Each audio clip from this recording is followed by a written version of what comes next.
for anything more. I follow where my heart leads, walk through this open door.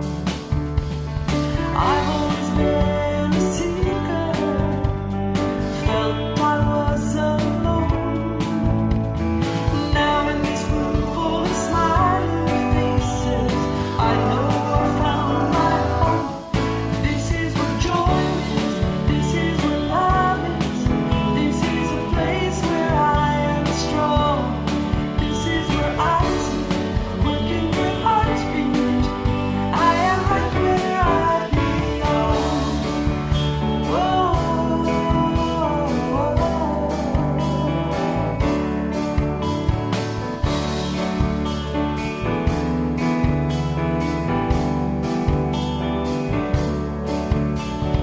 Here in this place I'm accepted, I'm welcome just as I am. I'm ready to be inspired, to reach out a helping hand. This is a new beginning, I trust in the mystery. Now that my heart is open, there's no place I'd rather be. This is where joy is, this is where love is, this is a place where I am strong. This is where I see working your heart's beat. I am right where I belong. This is where joy is, this is where love is, this is a place where I am strong. This is where I see working your heart's beat. I am right where I belong. Whoa, I am right where I belong. Whoa, I am right where I belong.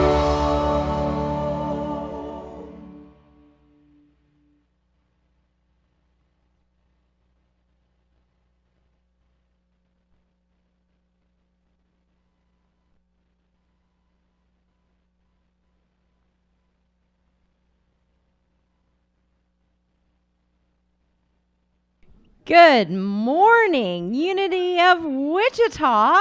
I am Patty Yoon. I will be your platform leader today. On sound, we have Brian. On video, we have Jessica. Sharing today's special message today is Dianne Waltner. Let's give them all a hand.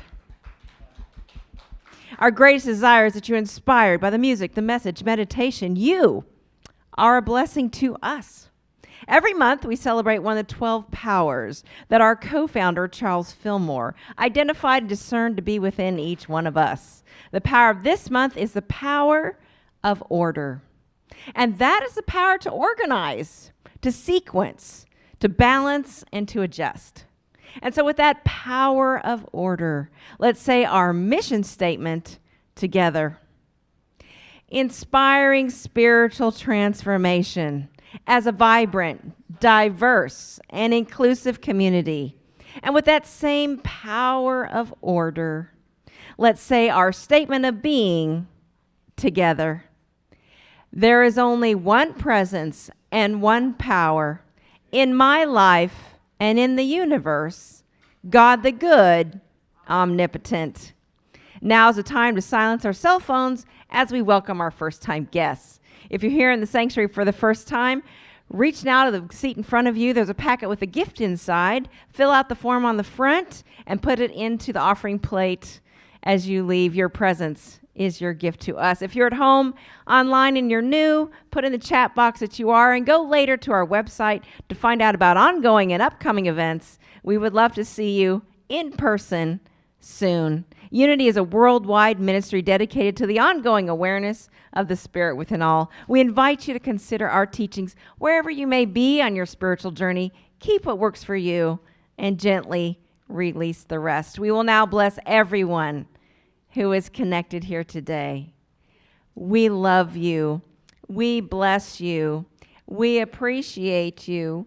And we behold the Christ as you just as you are. Amen. Let's now all stand for congregational singing.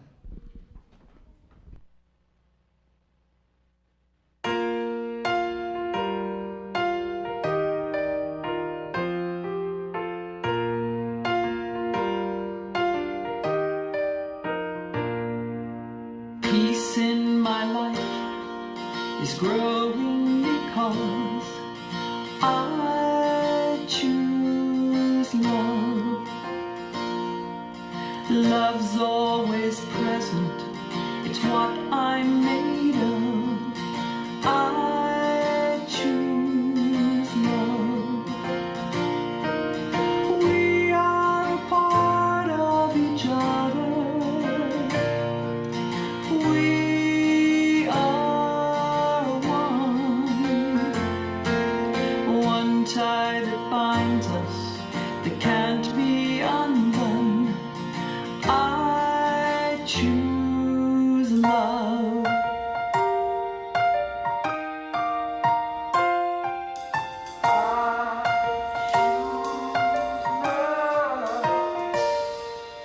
Peace in my family is growing because I choose love. Let love be present, it's what we're made of. I choose love. We are a part of each other. We are one loving family, sharing one son. I choose love.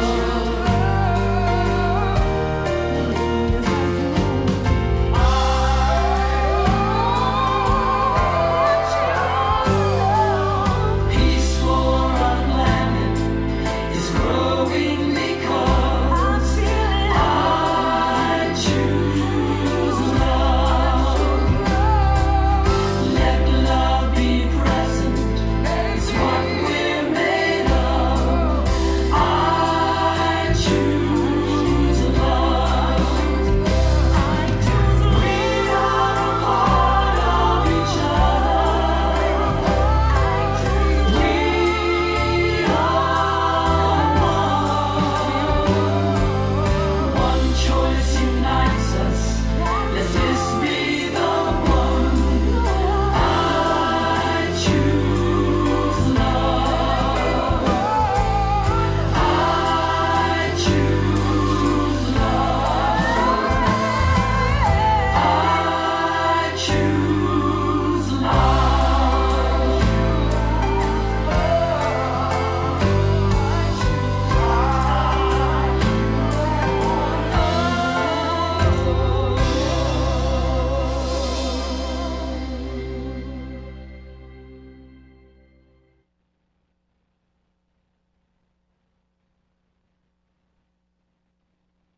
Good morning. I would like to invite you to think about all those young people that you choose to love, that you just can't help but love them. They just get under your skin. You can't get rid of them. Right? Did you know that we love you guys? Okay. We're going to have to work on that. So, I invite you to join me as we bless these young people in the room and bless all those young people in our hearts that inspire us, that show us a new way. And let's do that together with feeling. We love you. We bless you. We appreciate you. And we behold the Christ as you, just as you are. It's a true story. Have a great morning, you guys. So this morning, I am excited to share with you that I heard from Wilma Those of you that are not aware, Wilma is a member of our congregation who recently had a kidney transplant. And she said, let the people at Unity know that if they want to talk to me or send me a card or tell me that they're praying for me, this is my address. So if you would like to share your love and blessings with Wilma, please, you can put together a card. You can send it to us. We're not going to publicly publish her address, but we can certainly make sure that it gets mailed to her. So if you'll bring your stamped card, we'll take care of the rest. Secondly, we do have a prayer request in the room. Donald has been having some tests done with his cardiologist and has asked for prayers for good outcomes, health, and wholeness. So, Donald, we're holding you in that space this morning. So I invite you to join me in closing your eyes, taking a deep breath, softening the shoulders, and really allowing yourself to become aware of the presence of the God of your understanding.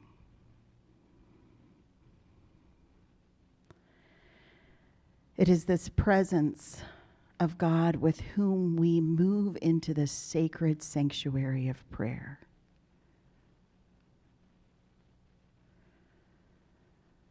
As we draw our attention to the center of our being, that space where we connect in our fullness, we open our hearts to this prayer consciousness, affirming the presence of wholeness in each being, health within our bodies, our minds, and our spirits. We affirm the presence of love, drawing us ever closer to acts, thoughts, and behaviors that draw us closer to love and closer to God.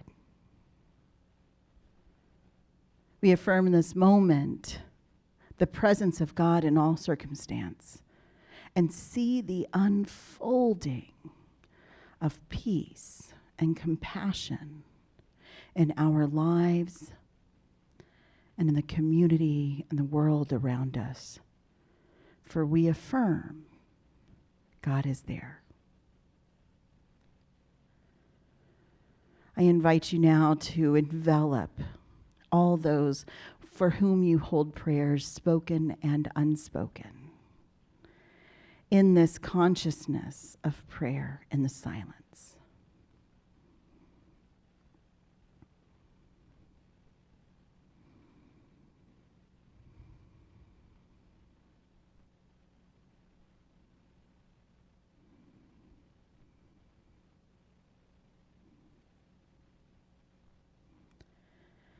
And so we lift our faces to the sun, lift our hearts to the space and sacredness of the divine. And we know that there is light in the new dawn of love, peace, and compassion. We are so very grateful for this opportunity to be in prayer together and to know that our prayers are already being answered. And in the name, the nature of the living Christ within, we say together, and so it is. Amen.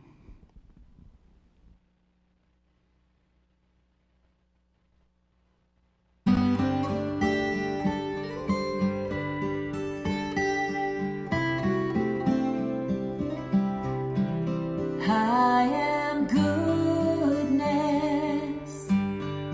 grace beyond measure.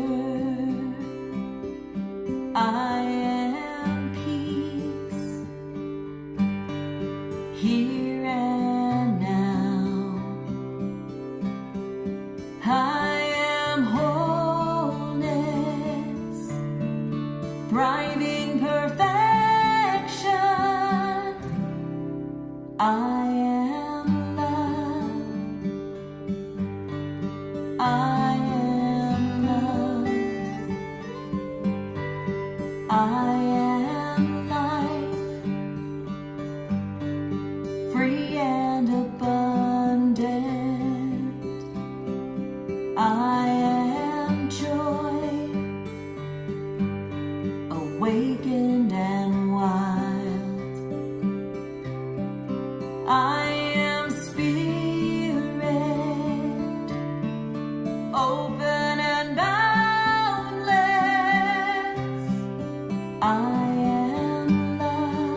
striving perfection.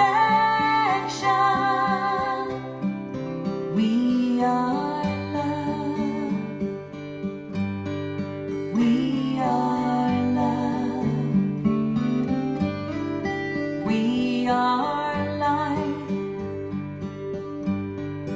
free and abundant. We are joy,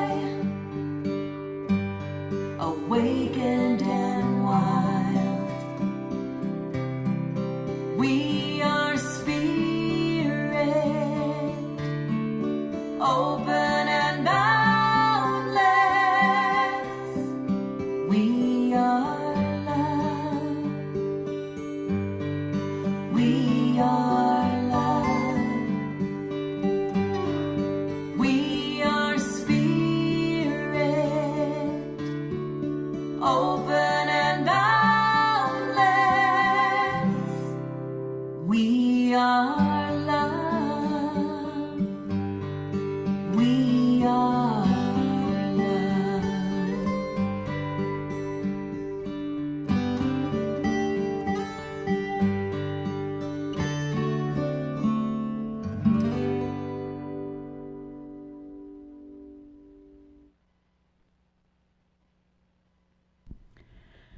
As you may know, we have a very special treat today. We have Dianne Waltner, a prayer chaplain, or animal chaplain, and prayer chaplain too, I'm sure. An animal chaplain who is a strong, passionate advocate for animals, for peace, and for compassion. And she has made it her life's endeavor to invite people to explore the world in true love, in true peace, and in true compassion. So I'm delighted to invite Dianne Waltner to come on up. She's going to be sharing our meditation as well as our message this morning. Thank you, Dianne. Thank you, Sam. I'd like to start with a couple of affirmations. I recognize the sacredness of all life, and I honor the presence of the divine in every being. And if you repeat that after me, I recognize the sacredness of all life, and I honor the presence of the divine in every being. With each breath, I cultivate deeper compassion for myself and all life around me. With each breath, I cultivate deeper compassion for myself and all life around me. Let's begin by getting comfortable in your seat, allowing your spine to be straight but not rigid. I invite you to close your eyes gently or lower your gaze and take a few deep breaths, allowing your body to relax with each exhale. Bring your awareness to your breath. Feel the gentle rhythm of your inhalations and exhalations, the natural flow of breath entering and leaving your body. As you continue to breathe, visualize yourself surrounded by a soft, golden light. Feel this light enveloping you, wrapping you in a warm embrace of love and compassion. Now bring to mind an image of a beloved animal or pet. It could be your own animal companion, a wild animal you admire, an animal in a sanctuary or on a farm, or simply an image of an animal that brings you joy. Notice the qualities of this animal, their physical qualities, whether it's fur, feathers, skin, their color, but also notice their innocence, their vulnerability, their capacity to love and be loved. Feel your heart opening with tenderness as you connect with the essence of this creature. Now expand your awareness to encompass all animals, from the tiniest insects to the majestic elephants, from the birds soaring high above to the creatures dwelling in the depths of the oceans. Visualize them, each one unique and precious, each one deserving of love and respect. See their beauty, their dignity, their interconnectedness with all of life. As you hold this image in your mind, feel a sense of compassion welling up within you, a deep and profound love for all beings. Let this feeling permeate every cell of your being, filling you with warmth and kindness. Now, silently repeat the following phrases to yourself. May all animals be happy. May all animals be safe. May all animals be free from harm. And may all animals be loved. Let's repeat those statements once more in silence, allowing them to resonate deeply within you. May all animals be happy. May all animals be safe. May all animals be free from harm. And may all animals be loved. Feel a sense of peace and tranquility washing over you. Now take a few more deep breaths, savoring the feeling of compassion and connection that fills your heart. And when you're ready, gently open your eyes, carrying this sense of love and kindness with you as you go about your day.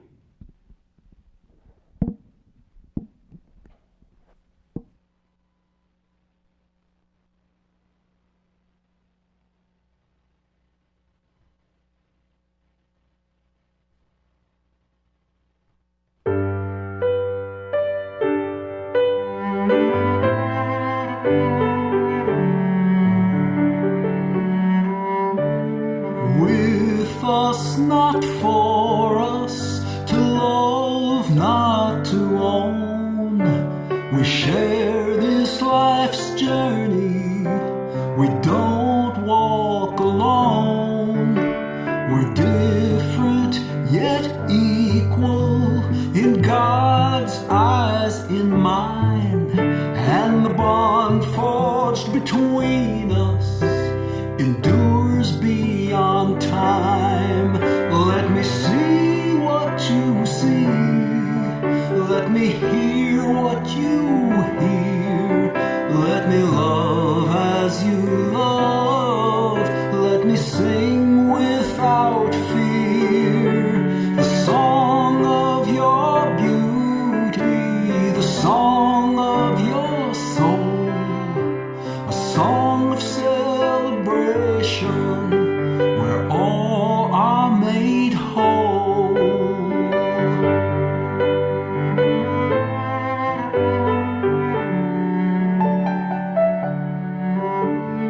With us, not for us, on four legs or two, on wings rising skyward, or fins bathed in blue.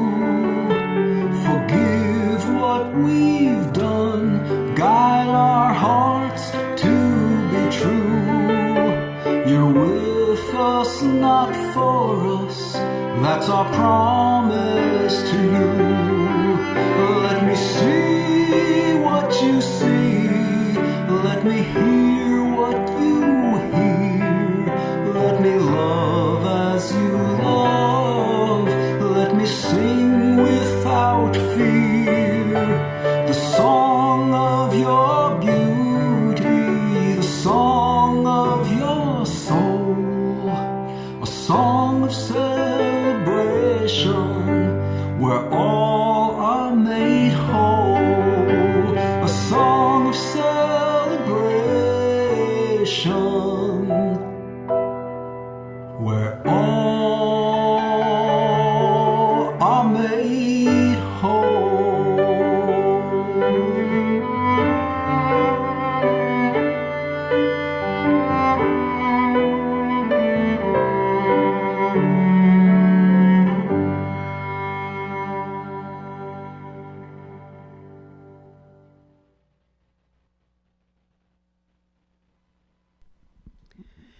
It's an honor and a pleasure to be here with you this morning.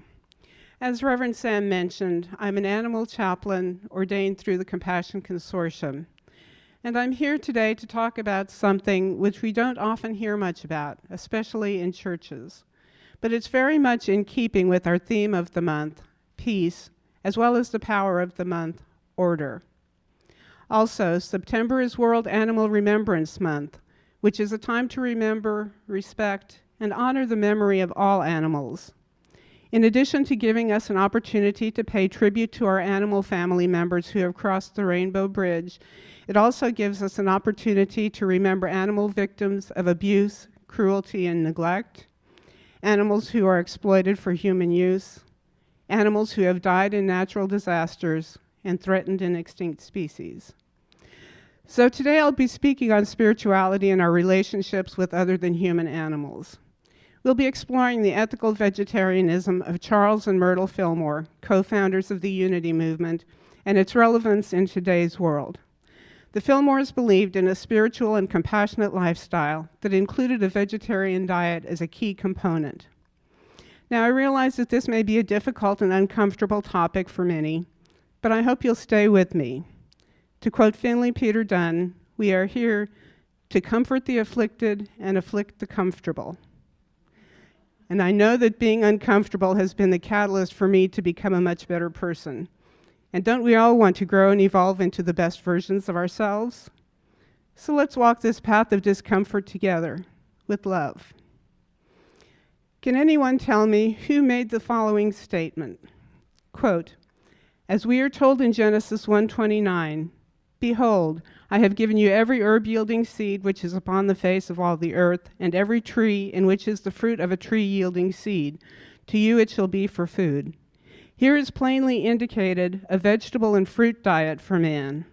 When these abundant products of nature, plants, are found spread upon her green garnished tables everywhere, why should man dye his hands with the lifeblood of things that resent the carnage and cry out in terror when his cruel knife is raised against them? This is in direct opposition to the divine law of freedom and right to life, liberty, and the pursuit of happiness for all of God's creatures. End quote. This is from one of the co-founders of Unity, Charles Fillmore. It's one of his earliest writings on vegetarianism and appeared in the October 1903 issue of Unity magazine in an article entitled As to Meat Eating, which can be found online and downloaded from truthunity.net. How many of you knew that the Fillmores were ethical vegetarians? I see a few hands coming up there. And does anyone know what convinced them to become vegetarian? I see one. It had a lot to do with the man who was printing their Modern Thought magazine, Harry Church, who was a Seventh-day Adventist and strict vegetarian. It's reported that when attending a dinner at the Fillmores' home, he would ask, "How can you stand to serve murdered things on your table?" He obviously didn't mince words, and the Fillmores took his comments to heart.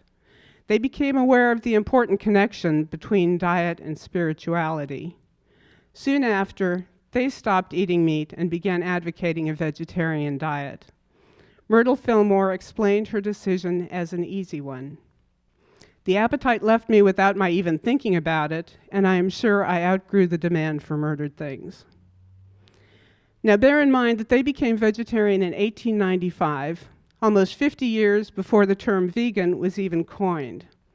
That was also years before industrial farming, aka factory farming, and CAFOs, confined animal feeding operations, became common.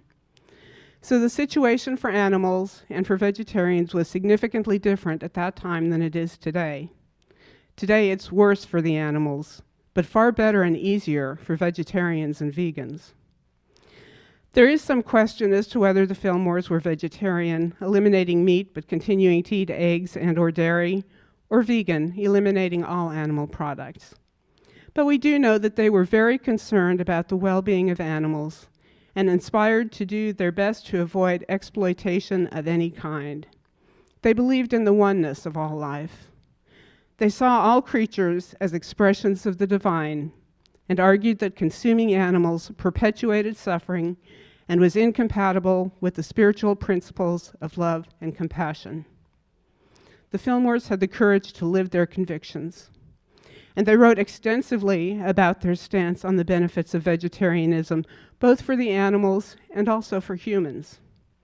In the November 1906 Unity magazine, it is written, "Man is somehow beginning to feel the responsibility in bringing harmony to the world, and many people are falling in tune with the great harmony of love by thinking loving, true thoughts, and demonstrating this love toward all of God's creatures by leaving them outside of their stomach. And if a man holds to thoughts of love and then goes out and takes the life of a fellow creature to satisfy a false appetite, his loving thoughts will be of little avail, for he sends forth ideas of killing, which counteract the ones of love." An article by Grandma Fillmore in the same issue of Unity magazine provided a recipe for mince pie without the meat, and also provided recipes for muffins, gingerbread, and johnny cake without using milk or eggs. And in a section entitled New Thought Diet, it provided information on preparing vegetarian food, including mashed potatoes, peanut roast, brown gravy, and some fruit and vegetable dishes, all without using eggs or dairy.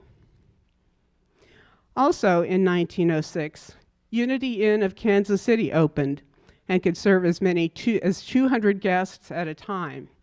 At its peak, it served 10,000 vegetarian meals per week and was one of the largest vegetarian cafeterias in the world.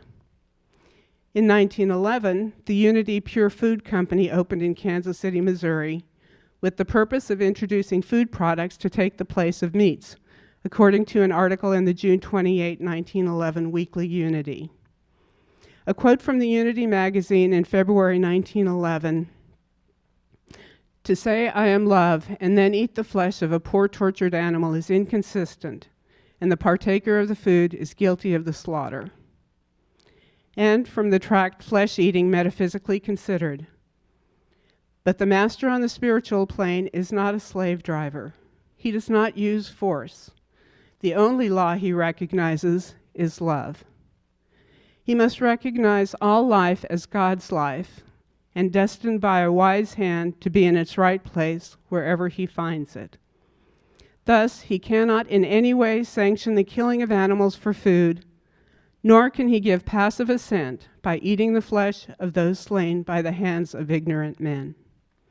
He recognizes the right of every creature to fill out the full measure of its years without interference on the part of man." Unquote. In 1915, Unity introduced a special Bible for vegetarians with a plant-based leather alternative called keratin, assuring readers that no life would be sacrificed in its publishing. When asked why Unity didn't publish leather-bound books, they replied that, quote, "Unity opposes the use of any product that necessitates the taking of life, whether it's food substance, wearing apparel, or general utility," unquote. It's interesting to note that these are essentially the vegan principles outlined on the Vegan Society's website.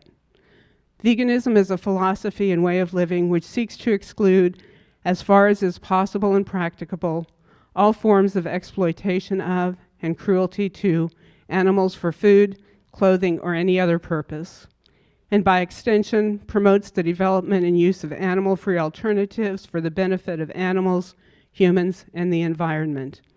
In dietary terms, it denotes the practice of dispensing with all products derived wholly or partly from animals. And in 1921, Charles Fillmore wrote the Unity Statement of Faith, which was a list of affirmations of what was believed to be true.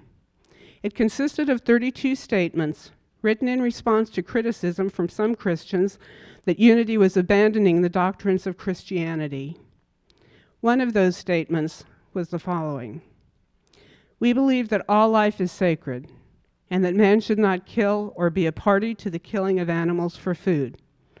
Also, that cruelty, war, and wanton destruction of human life will continue so long as men destroy animals." This is similar to a sentiment expressed by Leo Tolstoy when he said that As long as there are slaughterhouses, there will be battlefields. After some controversy, this statement was removed in 1939. But I would like for us to remember that this was a crucial part of the original Unity teachings as written by Charles Fillmore.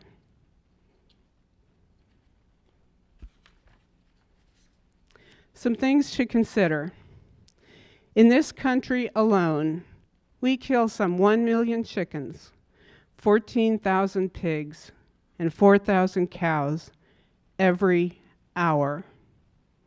So in the time it takes for me to deliver this talk, approximately 254,500 chickens, pigs, and cows are slaughtered. That's approximately half the population of Sedgwick County in under 15 minutes. And that doesn't even include the countless fish or other animals killed for food. So the magnitude of the violence and death is almost incomprehensible. Now consider the people who have to do all of this killing. Many of these workers are people of color living in low-income communities. The turnover rate of slaughterhouses often exceeds 100% annually. The work is very dangerous with long hours, repetitive stress, health and safety hazards, and emotional distress. According to Human Rights Watch, the animal slaughtering and processing industry has had among the highest rates of occupational injury and illness in the U.S. for decades. But the physical injury is only the beginning. The job of killing takes a tremendous emotional, mental, and spiritual toll as well. A former kill floor manager gives the following account. The worst thing, worse than the physical danger, is the emotional toll. Pigs down on the kill floor have come up and nuzzled me like a puppy. 2 minutes later, I had to kill them, beat them to death with a pipe. I can't care.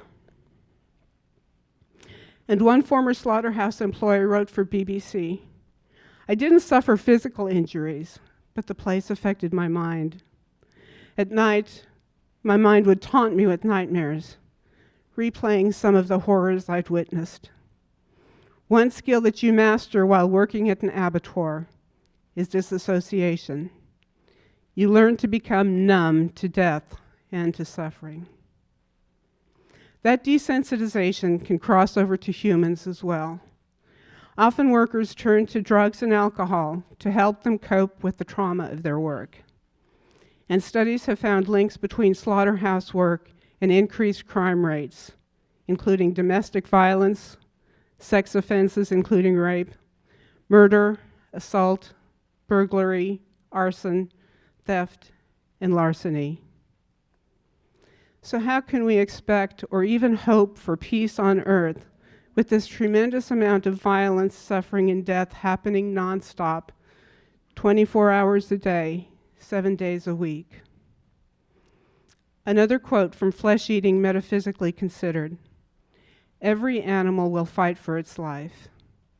What then can be the mental condition of the animal that has been cruelly forced into contracted pens and cars and finally deprived of its body amid the most terrifying circumstances? Can it be otherwise than that its entire consciousness is permeated by violent vibrations of terror that act and react upon all planes of animal life with which they come in contact? The power of the month for September is order. Lowell Fillmore, Charles and Myrtle's son, wrote, Divine order is the perfect love of God expressing itself harmoniously in his creation. When a man promotes the expression of divine order in his body and affairs by consciously conforming to God's plan, he experiences a greater degree of order in all his affairs. Having free will, man can bring his affairs into better order by willingly accepting God's orderly plan. When we are in tune with divine order, we are safe, happy, wise, patient, kind, forgiving, and unafraid.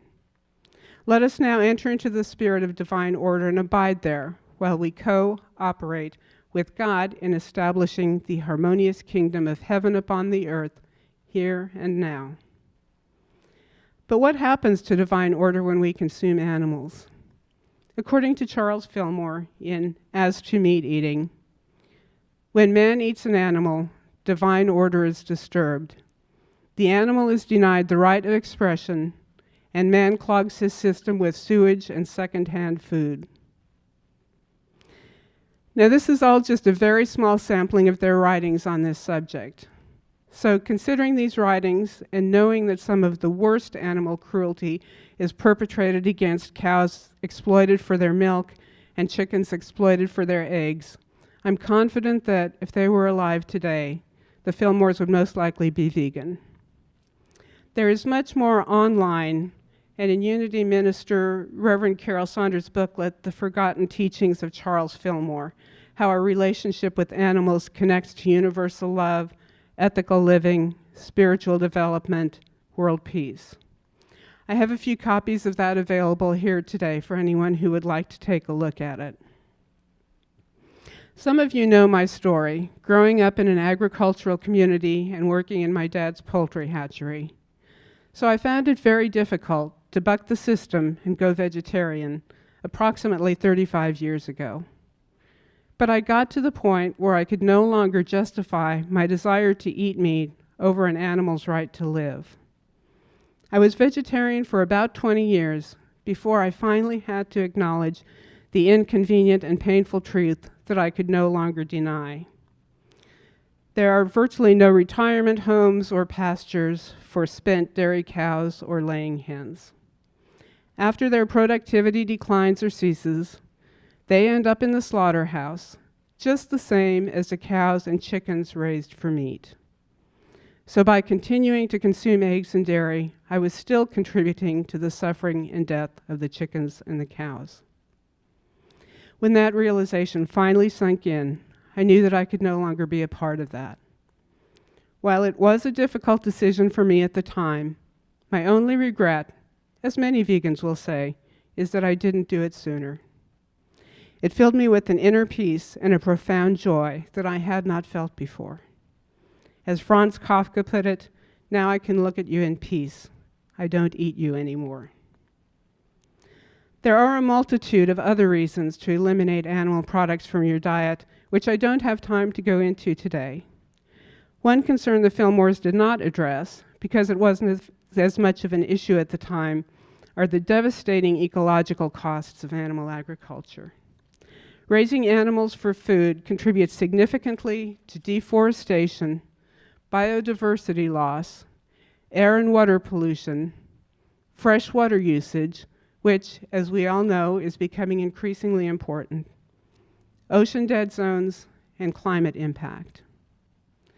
But the great news is that we have the power to change all of this. We have the power to create a world that works for everyone, human and other than human. I invite you to try some of the delicious vegan options we have available today. Of course, the healthiest options remain the fruits, vegetables, nuts, grains, legumes, and seeds. But today there is now an abundance of plant-based meats, milks, and cheeses. And there are some samples of some vegan treats out there today. Everything on our coffee hour today is vegan. There's almost nothing that cannot or has not been veganized. There's even now a vegan hard-boiled egg, which I hear is quite tasty. I haven't tried it myself. But to quote Reverend Saunders, "Within us are the powers of release, the ability to let go of old thoughts, beliefs, and habits. Will, the ability to make new choices. And strength, the ability to stay the course." Any habit can be changed when we put spiritual principles to work. I'm also a vegan lifestyle coach and educator, and I'm happy to address any questions you may have. I have some free literature in the fellowship hall and will be available following the service for anyone with questions or concerns. I also have a sign-up sheet for anyone interested in a discussion group using Reverend Carol Saunders' booklet. There is some vegan coffee creamer and a few, as I mentioned, a few vegan treats for you to sample, so I hope you'll stay around and visit. Thank you for sticking with me. I appreciate your attention on this uncomfortable topic. And in conclusion, I encourage you to think deeply about the words in our closing song that we sing each week, expanding our vision to include all of creation, not just humanity. With God as our creator, loved ones all are we. Let us walk with each other in perfect harmony. Let there be peace on earth, and let it begin with me. Thank you.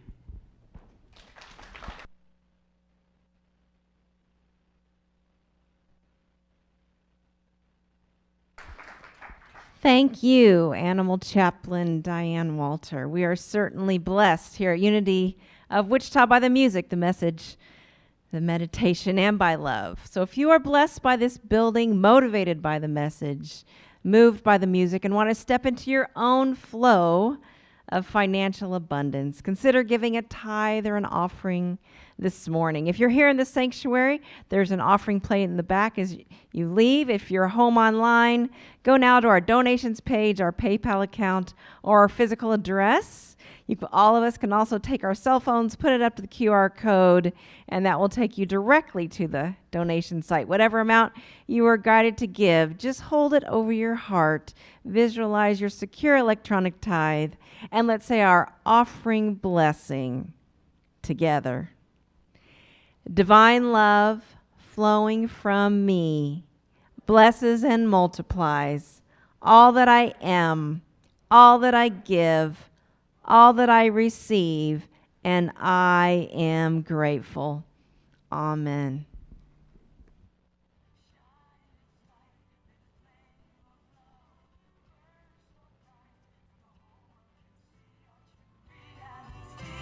The awesome abundance of life. Whenever there's a moment of pain, despair, or doubt, I know that I can go within, so I may flow without. And in that sweet surrender, I open up my heart to all.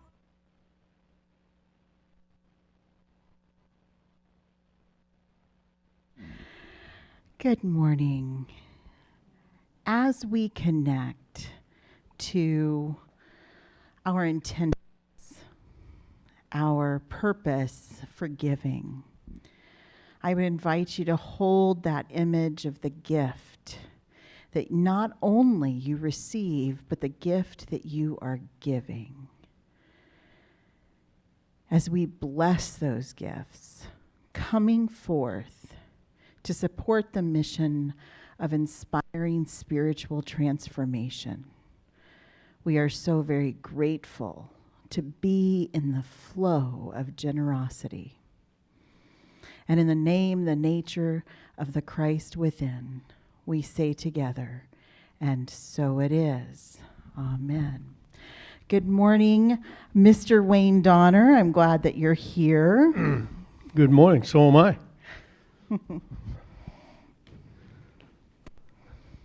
The alternative could be problematic. It could be.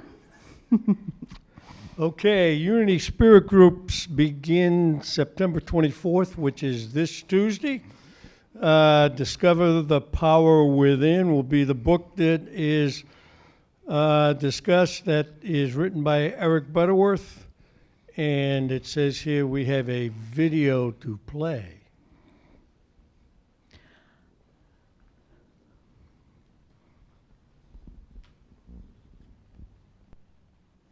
A new project that we are launching. It's a new Spirit Groups curriculum.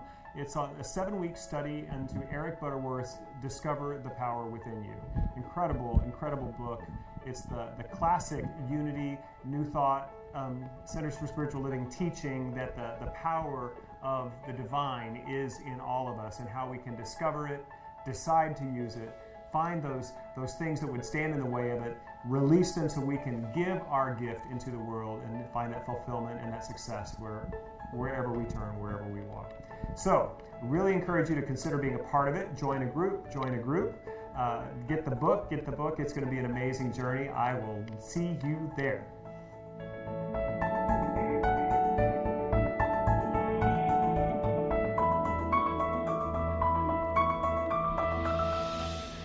So the Unity Spirit Groups is a program that's Eleanor Ferris is the leader of that group, and Michael Gott is a minister at Unity of Houston. And there are videos that support the facilitator or the leader, Eleanor. So there's a few different perspectives to explore the book that you're sharing. So it's a good program. Thank you. And you will find a sign-up sheet in Fellowship Hall if you are intending to be there Tuesday night. Open Streets ICT is Sunday, October 13th on Douglas Ave. Some of you may be, remember last year Unity did set up a booth. They close off, I'm going to forget the streets, but they close off a significant amount of Douglas just for walking and riding bicycles, and we will have a booth, so we do need help with setting up the booth, manning the booth, and then, of course, taking it down. And we will have a number of different pieces of literature to use to engage passersby in discussion. UBU will meet at the Flying Pig Improv for a class. The fee will be $15. It's time to sign up for a Purge/Move team. That refers to our moving from the current location. We need all the help we can get to sort, donate, pack, and prepare for our move. I'm not sure any of those things qualify under purge, but that's okay. I have a different definition for purge. Spiritual deep dive will be next Sunday following service. That is correct. And one other announcement, October 13th will also be our Pet Blessing Sunday. And so Dianne Waltner will be here to assist in blessing the pets. Last year we kind of split up the job. We had so many pets here. It's so fun. Bring your well-socialized pet. And I remember there was a dog in back who was greeting everyone with one little, he's a big dog. It was a deep roof. So everybody that walked in, it was such a sweet greeting. So that'll be October 13th.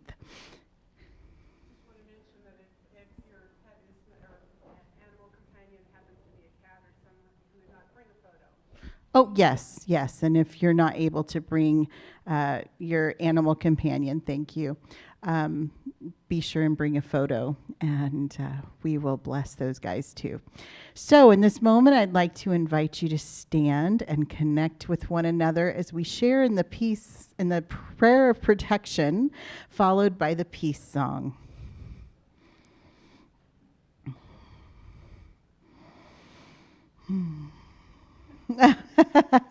Everybody gets out and holds hands. You don't have to if you don't want to.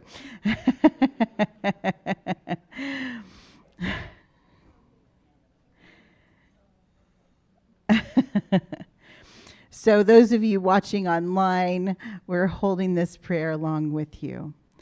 The light of God surrounds us. I am light. The love of God enfolds us. I am love. The power of God protects us. I am power. The presence of God watches over us. I am presence. Wherever we are, God is, and all is well.